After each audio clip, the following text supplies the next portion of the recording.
नमस्कार दोस्तों, स्वागत है आप सभी का आपके अपने YouTube चैनल ड्रीम स्टडी पे। चलिए दोस्तों स्टार्ट करते हैं आज की क्लास। बिना किसी देरी के टॉप 25 क्वेश्चन करने वाले हैं जो कि अति महत्वपूर्ण प्रश्न है।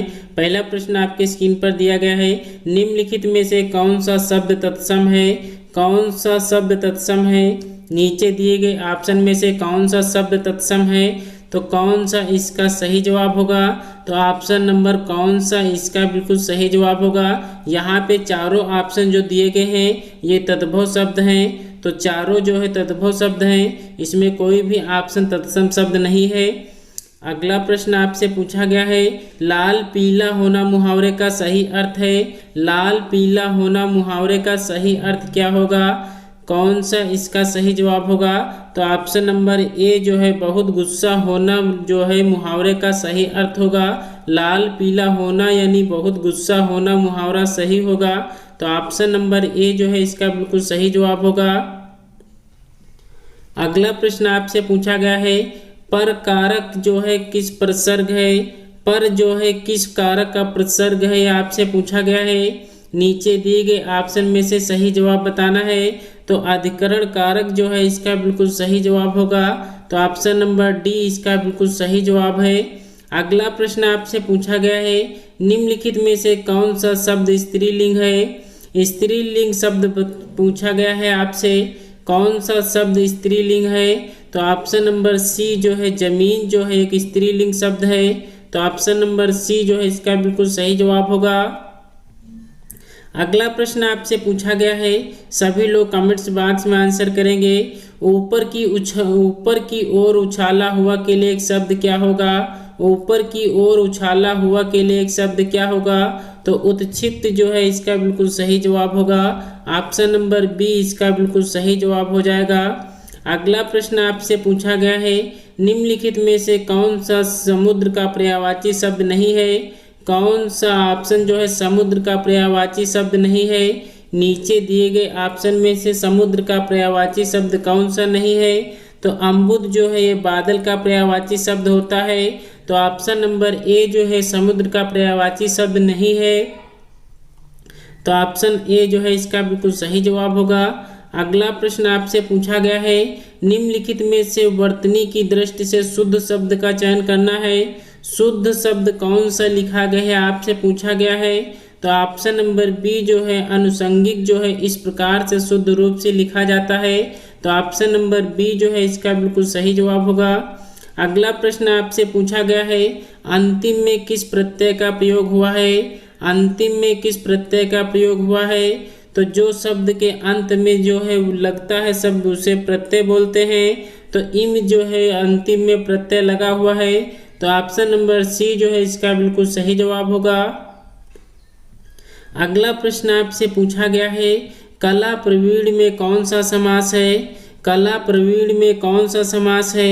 नीचे दिए गए ऑप्शन में से कौन सा समास है? तो तत्पुरुष समास जो है इसका बिल्कुल सही जवाब होगा। ऑप्शन नंबर ए इसका बिल्कुल सही जवाब होगा।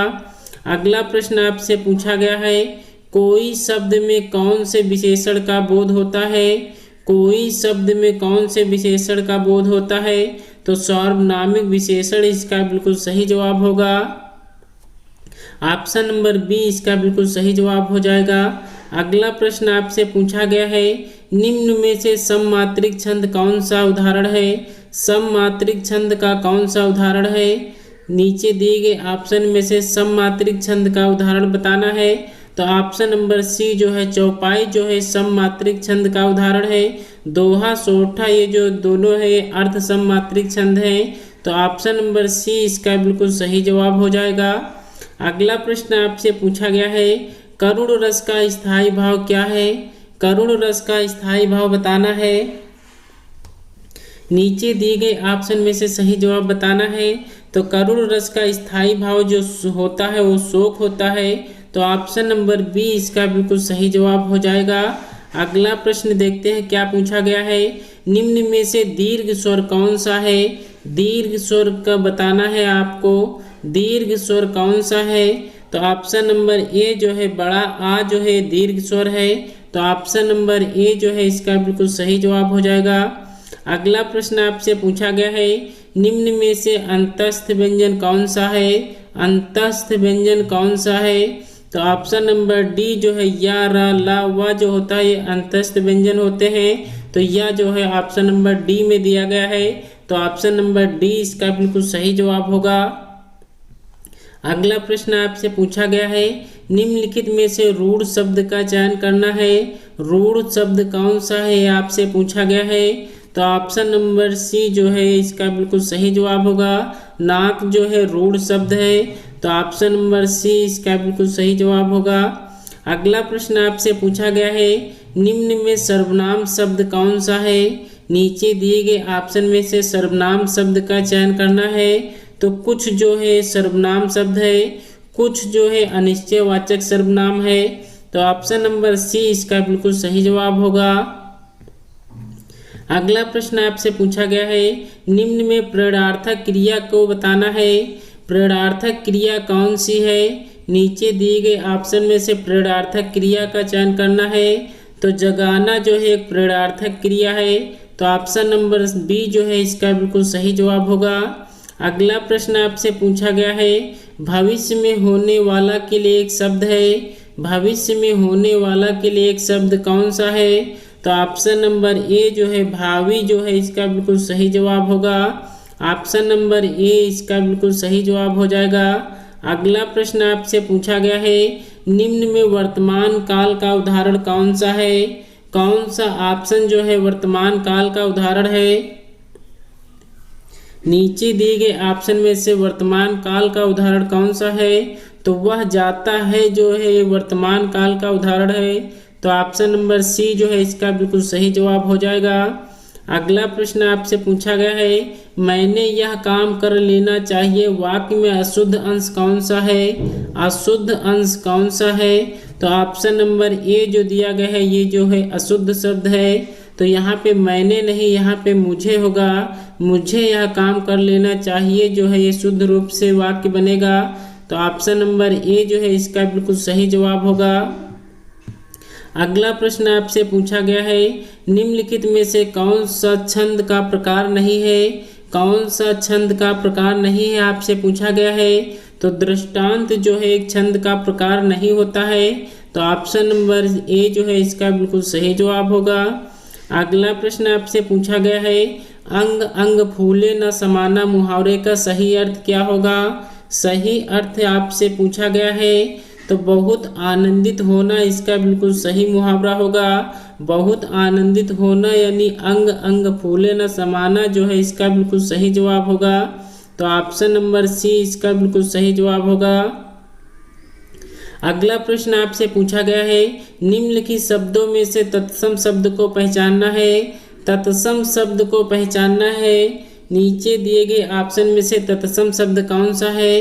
तो कारण जो है एक तत्सम शब्द है। इसका जो तद्भव बनता है वो कारण बनता है।